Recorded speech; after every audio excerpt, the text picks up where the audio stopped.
श्रीराम जय जय राम. शाश्वत आनंद फक्त भगवंताजवळच. जगात प्रत्येक मनुष्य स्वतःला आनंद मिळावा म्हणून धडपडतो आहे. किंबहुना आनंद नको असे म्हणणारा मनुष्य मिळणारच नाही. म्हणजे मनुष्याला आनंद हवाच असतो. मग इतक्या धडपडीतून त्याला आनंद समाधान का बरे न मिळावे?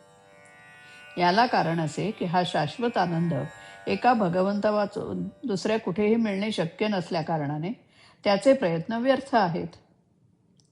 त्या आनंदासाठी मला भगवंत पाहिजे असे मनापासून वाटले पाहिजे आणि त्यासाठीच आपण सर्वांनी नाम घेणे आवश्यक आहे.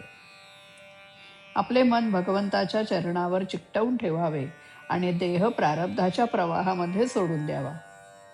कधी तो सुखात राहील तर कधी दुःखात राहील. कधी तो बरेच वेळ दिवस सरळ जाईल तर कधी तो मध्येच गचका खाऊन बुडायच्या बेताला येईल.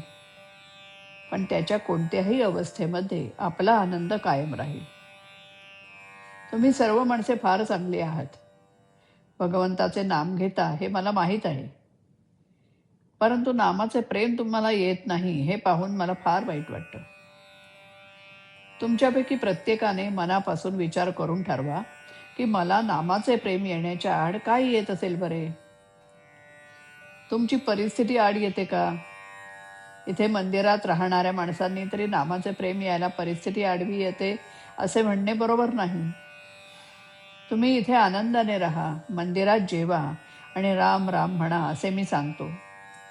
पण या लोकांनी सुद्धा नामाचे प्रेम यायला परिस्थिती आड येते असे म्हटले तर बाहेरून येणाऱ्या लोकांना मी काय सांगू? खरोखर मनुष्य आनंदासाठी न जगता वस्तूसाठी जगतो असेच म्हणावे लागते. वस्तू ही सत्य नसल्यामुळे तिचे रूप अशाश्वत असते. अर्थात तिच्यापासून मिळणारा आनंद हा देखील अशाश्वत असतो. खरा आनंद हा वस्तूमध्ये नसून वस्तूच्या पलीकडे आहे.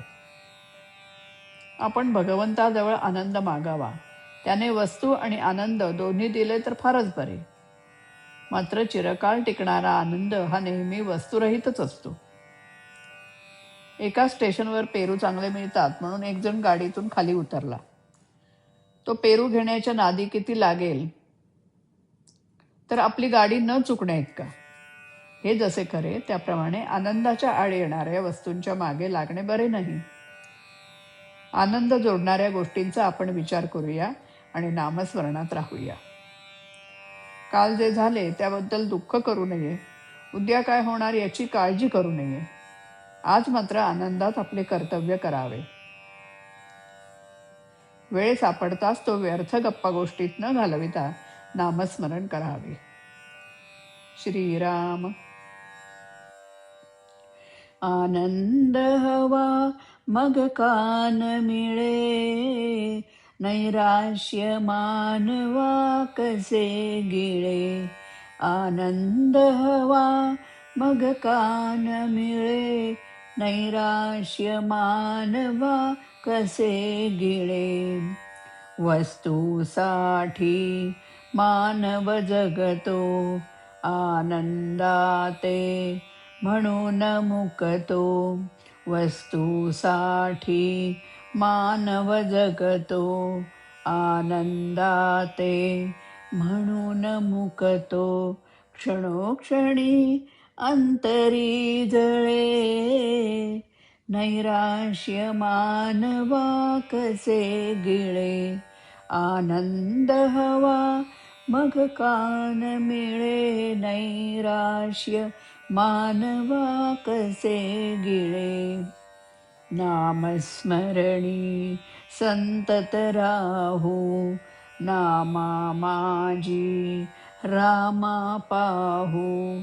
नामस्मरणी संतत राहू, नामा माझी रामा पाहू.